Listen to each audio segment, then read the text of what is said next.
People say you are empty, but I don't see how that's possible when you encapsulate infinity. You are fullness, but also space, the definition of darkness. You are overwhelming and powerful, a direct portrayal of the obscure, of mystery, a perfect enigma. The reason I have insomnia. You allow monsters to exist, but you host adventures and perfect regrets too. You hide secrets as easily as an opaque wall, drown people in pain, but you also surround them and protect them from the world. And the color shifts. I first noticed it in her eyes that night.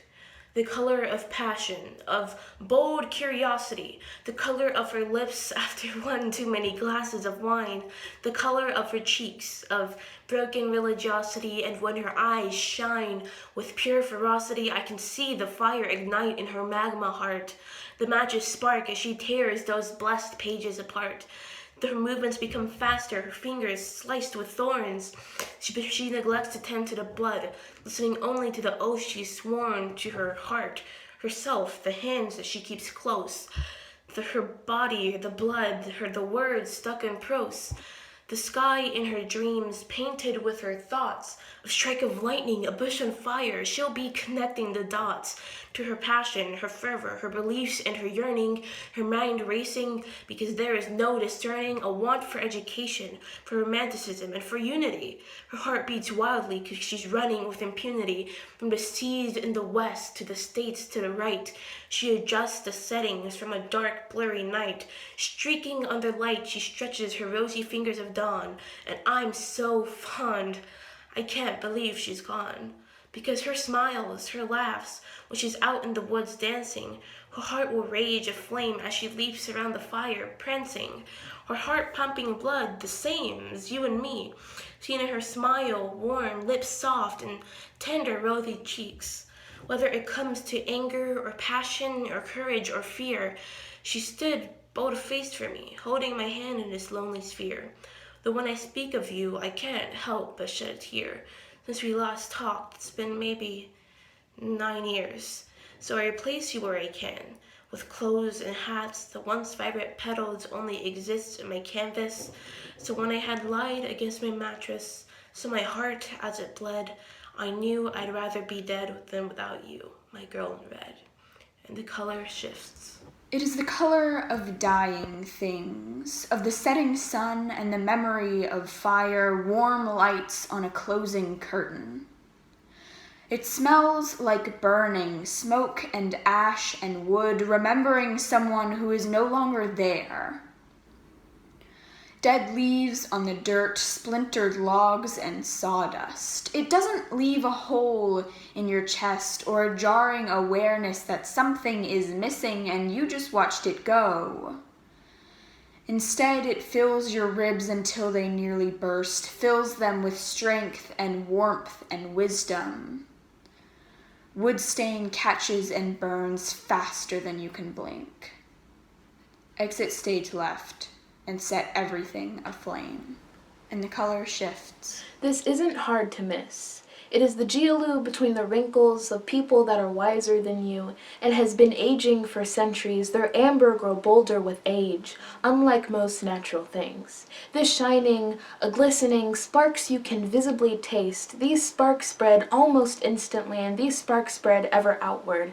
And as your eyelids plunge downward, they say, beware and get back. This color is a tang, the slight sting of a bee, a sharp stimulant that flashes brightly behind your eyes, an intensity, a war cry that calls for your attention only then to warn you away, telling one not to proceed. But if you must, proceed with caution, and proceed with your eyes squinted behind this bright fright. And the color shifts. Can you hear the rainfall? Is the static on your skin? Can you see the tornado building in the sky? It's there in the clouds, tinting the atmosphere. It's coloring everything, crashing over the meadow underneath the wildflower, shining through the wind, vibrant and thriving in the storm, smelling like holy intervention. This is the feeling of souls, of humanity, and it's escaping, filling the sky just before the wind tears the earth to dust. It's under your feet, bare in the grass, in between your fingers as you travel in the trees. This is the feeling of knowing you are made of dust and dirt and grass and trees. This is the feeling of seeing life in the colors of the earth. This is the feeling of realizing that the soul beating at your chest is one with the grass, with the trees between your fingers, with the sky before the tornado. Your soul is the color of the universe, of the grass, of the tree, of the tornado sky, of life and death and holy things where your skin touches the earth that bore you, the earth that resides in you and around you. You are the color of meadows in between wildflowers, of everything tragic and living and gone with the wind. Can you see the tornado building in the sky? Is the static on your skin? Can you feel the rainfall?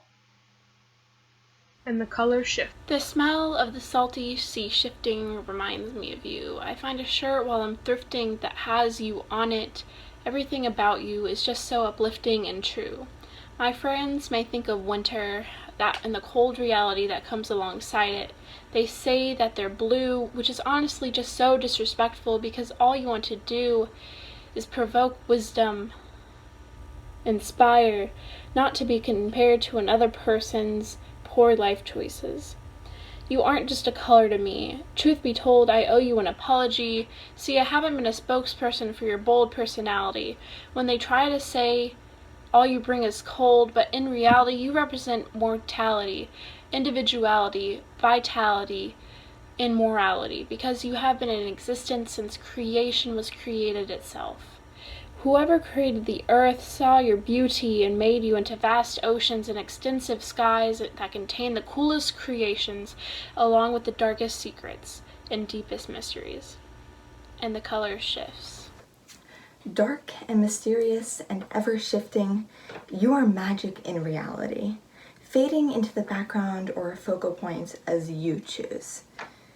You can be bright as tanzanite and orchids, the star of the show.